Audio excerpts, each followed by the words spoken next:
Hello friends, જય શ્રી કૃષ્ણ. મારા કિચનમાં તમારું સ્વાગત છે. આજે આપણે બનાવીશું બધાના જ પ્રિય એવા મજેદાર ફરાળી સાબુદાણા વડા, ઉપરથી ક્રિસ્પી, અંદરથી સોફ્ટ. જો તમે એક વખત મારી રીતના બનાવશો તો જબરજસ્ત બનશે સાબુદાણા વડા. નહીં તેલ પીવે, નહીં ફાટે, નહીં નરમ પડે, ઉપરથી એકદમ કુરકુરા. તો હમણાં શ્રાવણ મહિનો આવે છે તો આ રેસીપી ખૂબ જ કામ આવશે. તો ચલો ચટપટા સ્વાદ સાથે રેસીપી સ્ટાર્ટ કરીએ. રેસીપી સ્ટાર્ટ કર્યા પહેલાં જો તમને મારી રેસીપી ગમતી હોય અને હજુ સુધી ચેનલને સબસ્ક્રાઈબ ના કરી હોય તો પ્લીઝ સબસ્ક્રાઈબ કરજો અને બાજુમાં આપેલ બેલ આઇકન પ્રેસ કરજો એટલે નવી નવી રેસીપીના નોટિફિકેશન મળતા રહે. સૌથી પહેલાં મજેદાર ફરાળી સાબુદાણા વડા બનાવવા માટે 1.5 કપ સાબુદાણા લીધા છે. કોઈ મેજરમેન્ટ માટે ઘરમાં રહેલ કોઈ પણ કટોરી લઈ શકો છો, એટલે એકદમ સરસ પરફેક્ટ બનશે. સાબુદાણા વડા બનાવવામાં સૌથી ઇમ્પોર્ટન્ટ છે તેને કઈ રીતના પલાળવા. જો તમે બરાબર નહીં પલાળો તો સાબુદાણા ચીપચીપા થશે અથવા અંદરથી કાચા રહેશે. તેને પહેલા 3 થી 4 વાર પાણીથી સારી રીતના ધોઈ લેવાના. તેમાં એક્સ્ટ્રા સ્ટાર્ચ હોય તે બધો જ નીકળી જશે. હવે સૌથી જરૂરી વાત સાબુદાણાને પલાળવાની. તો વધારે પાણી નથી ભરવાનું, ફક્ત 1/2 ઇંચ પાણી સાબુદાણાની ઉપર રહે તેટલા પાણીથી પલાળવાના. તમે જોઈ શકો છો ને, બસ આટલું 1/2 ઇંચ જેટલું પાણી સાબુદાણાની ઉપર રાખવાનું. તમને નજીકથી બતાવું, બસ આટલું પાણી ઉપર રાખવાનું છે. બસ તેને 3 થી 4 કલાક પલાળી દઈશું. 3 થી 4 કલાક પછી પરફેક્ટ છૂટા છૂટા મોતી જેવા સાબુદાણા તૈયાર થઈ જશે. હવે આપણે ફટાફટ સાબુદાણાનો બમણો ટેસ્ટ વધારે તેવી મજેદાર ફરાળી ચટણી બનાવીશું. તો તેના માટે જારમાં થોડાક ડાળી સહિત ફ્રેશ ધાણા ભાજી, 2-3 લીલા મીડિયમ તીખા મરચા તમે તમારા તીખાશના ટેસ્ટ પ્રમાણે પ્લસ માઇનસ કરી શકો છો. અડધી ચમચી આખું જીરું, 1 ઇંચ આદુના ટુકડા, 1 મોટી ચમચી દહીં. દહીં ઉમેરવાથી ચટણી ખૂબ જ ટેસ્ટી બનશે. દહીં ઉમેરવું બિલકુલ ઓપ્શનલ છે, તેની જગ્યાએ તમે શેકેલા શિંગદાણાનો પાવડર પણ ઉમેરી શકો છો. સાથે 1 નાની ચમચી લીંબુનો રસ, સ્વાદ અનુસાર સિંધવ મીઠું અને થોડું પાણી ઉમેરીને તેને પીસી લઈએ. તો એકદમ ચટપટા સ્વાદ સાથે ફરાળી ગ્રીન ચટણી તૈયાર છે. લાગે છે ને એકદમ સુંદર? તો જરૂર બનાવજો. 3 થી 4 કલાક થઈ ગઈ છે. સાબુદાણાને ચેક કરી લઈએ. તમે જુઓ, એકદમ પરફેક્ટ, બિલકુલ પાણી નહીં. કેટલા સરસ છૂટા છૂટા મોતી જેવા સાબુદાણા. આપણે તેને પરફેક્ટ માપથી પલાળ્યા છે એટલે બિલકુલ ચીપકશે પણ નહીં. એક દાણો તમને બતાવું, એકદમ સરસ સોફ્ટ થઈ ગયા છે. કદાચ તમારે પાણી થોડું વધારે થઈ ગયું છે, પાણી નીચે રહી ગયું છે, તો ચારણીમાં સાબુદાણાને રાખીને પાણી નિતારી લેવાનું. તો સાબુદાણા વડા બનાવવા માટે આપણા સાબુદાણા તૈયાર છે. સાબુદાણાને એક મોટા વાસણમાં ટ્રાન્સફર કરી લઈએ. તેમાં 3 લીલા બારીક સમારેલા મરચા, 1 ચમચી આદુનું છીણ, અડધો કપ શેકેલા શિંગદાણાનો અધકચરો પાવડર. એકદમ પાવડર નથી કરવાનો, બસ આ રીતના અધકચરો પાવડર ઉમેરીશું. સાથે ફ્રેશ ધાણા ભાજી ઉમેરીને બધી જ સામગ્રીને સારી રીતના મિક્સ કરી લઈએ. શિંગદાણાનો પાવડર ઉમેરવાથી સાબુદાણામાં થોડો પાણીનો ભાગ રહી ગયો હોય તો તે એબ્ઝોર્બ કરી લેશે. જો તમારે ફરાળી લોટ કે રાજગરાનો લોટ ઉમેરવો હોય તો તે પણ ઉમેરી શકો છો. હવે ઉમેરીશું બટેટા. મેં અહીંયા 3 મીડિયમ સાઇઝના બટેટા લીધા છે.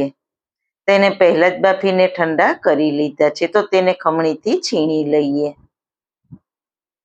તેને હાથથી ક્રશ કરીને ના ઉમેરવા. વડાને વધારે ક્રિસ્પી બનાવવા માટે બટેટાને છીણીને ઉમેરવા. તો તમે જોઈ શકો છો મેં ત્રણેય બટેટાને છીણી લીધા છે. હવે તેમાં 1 ચમચી મરી પાવડર, સ્વાદ અનુસાર સિંધવ મીઠું અને 1 ચમચી લીંબુનો રસ ઉમેરીને સારી રીતના હલકા હાથે મિક્સ કરી લઈએ. બટેટાથી સારું બાઇડિંગ આવશે, પણ વધારે બટેટા નથી ઉમેરવાના. જો વધારે બટેટા ઉમેરીશું તો વડા તેલ એબઝોર્બ કરશે, એટલે બસ આ જ માપથી ઉમેરવા. હવે થોડું મિશ્રણ હાથમાં લઈને રાઉન્ડ શેપમાં બોલ બનાવીશું. હાથથી આ રીતના પ્રેસ કરીને ગોળ વાળીશું. પછી બંને હથેળીથી થોડું પ્રેસ કરીને વડાનો શેપ આપી દઈએ અને કિનારીઓને આ રીતે સીલ કરી દઈએ. આ પોઈન્ટ ખૂબ જ જરૂરી છે, એટલે વડા બિલકુલ તેલ એબઝોર્બ નહીં કરે. આપણે વડા બનાવીએ ત્યારે તેને કિનારીએથી આ રીતના બરાબર સીલ કરી દેવા, એટલે અંદર બિલકુલ તેલ નહીં જાય. બસ આ જ રીતના બધા જ વડા તૈયાર કરીશું. તો બધા જ સાબુદાણા વડા તૈયાર થઈ ગયા છે. 5 મિનિટ તેને રહેવા દઈશું. જો કોઈ મોઇશ્ચર હોય તો તે દૂર થઈ જાય. સાબુદાણા વડાને તળવા માટે મેં પહેલા તેલ ગરમ મૂકી દીધું હતું. તેલ ગરમ થઈ ગયું છે તો ગરમ તેલમાં વડાને તળી લઈએ. એક સાથે વધારે વડાને ના તળવા. હવે વડાને હલાવવાના નથી ને ગેસની ફ્લેમ લો ટુ મીડિયમ રાખીશું. નીચે ગોલ્ડન કલર થાય ત્યાં સુધી તળાવા દઈશું. નીચે ગોલ્ડન કલરના થઈ ગયા છે. હવે તેની સાઈડ ચેન્જ કરીશું.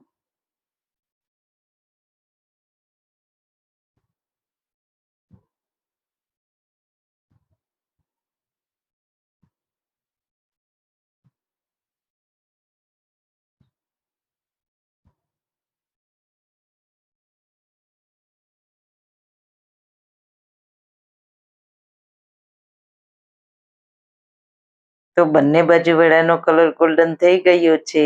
તો તમે જોઈ શકો છો એકદમ પ્યારા ક્રિસ્પી વડા તૈયાર થઈ ગયા છે. જો તમે પરફેક્ટ માપ સાથે બનાવશો તો તમારા વડા પણ આવા ક્રિસ્પી બનશે. આપણા વડા ક્રિસ્પી કુરકુરે થઈ ગયા છે તો તેને પ્લેટમાં લઈ લઈએ. એકદમ ફૂલેલા ફૂલેલા ક્રિસ્પી અને અંદરથી સોફ્ટ અને ટેસ્ટમાં સુપર ટેસ્ટી બન્યા છે.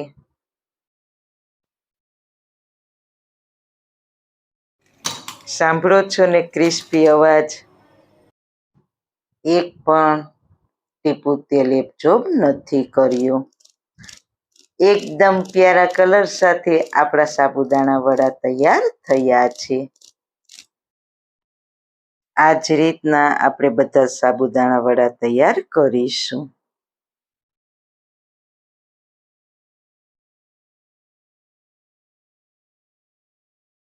બીજા સાબુદાણા વડાનો પણ કલર સરસ ગોલ્ડન આવી ગયો છે તો તેને પણ પ્લેટમાં લઈ લઈએ.